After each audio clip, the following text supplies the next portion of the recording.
Hi there, and welcome to another episode of Doc Talk. Today I'd like to talk a little bit about creating change. We're only a few days into this new year, 2020, and it's a really popular thing to do when a New Year's passed to create New Year's resolutions. And so, really, what we're resolving to do is to create some sort of change in our life. Now, the unfortunate truth is, the research behind New Year's resolutions isn't very promising.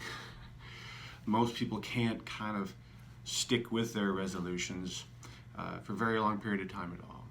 So when I talk about this idea of creating change, sometimes I like to talk about this field of study called change theory.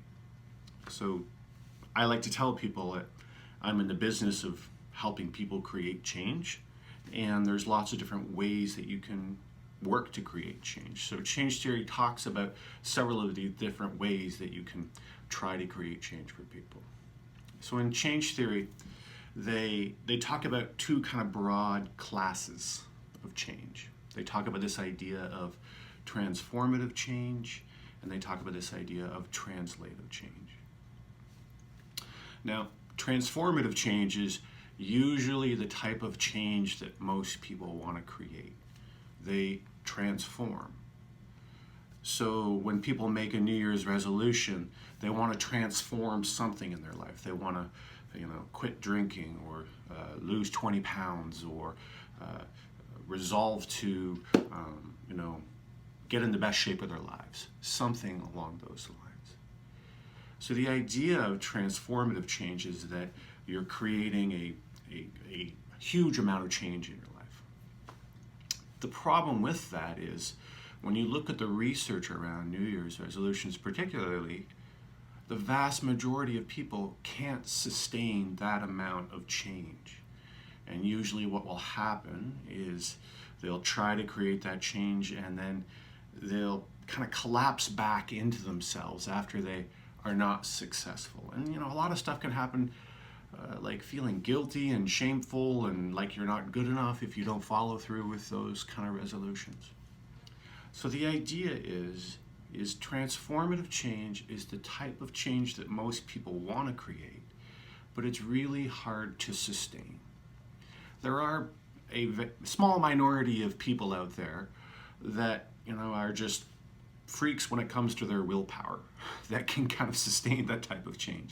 And that's great. I'm not kind of really talking about them, but that percentage of people is very small, like probably 2 to 5%. So on the other hand, in change theory, they talk about this idea of translative change. So the best way for me to kind of quickly talk about this idea of translative change is to talk about this idea of getting better with where you're at. And they talk about this kind of concept called the beautiful 5%. And here's what that means. The beautiful 5% means people can sustain about 5% change at a time. So if you try to change like 10 or 15% at a time, that's hard to sustain and you'll collapse back and won't be able to kind of follow through. But you can change about 5% at a time.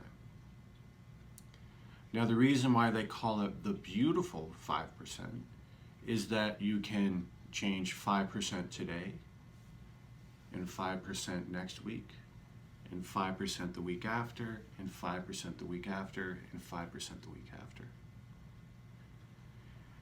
And if you continue with this, pretty soon you've changed a vast amount. And that transformative change happens a lot more organically and naturally. So the idea of this is to create momentum in the direction of change. And when you create 5% of change, something really cool happens. You get a sense of progressing. So this idea of progressing really is important because progress begets progress begets progress. So the idea of accomplishing 5% change will give you a little bit of a dopamine hit you feel good about yourself, and you want to create more. So it creates that momentum in the direction of your change that you want to create. So my suggestion for people wanting to create change during this time of the year is to chunk it down. Chunk your change down into a size of change that you know that you can sustain and that you know that you can follow through on, so that you can feel progress and create more change in that direction.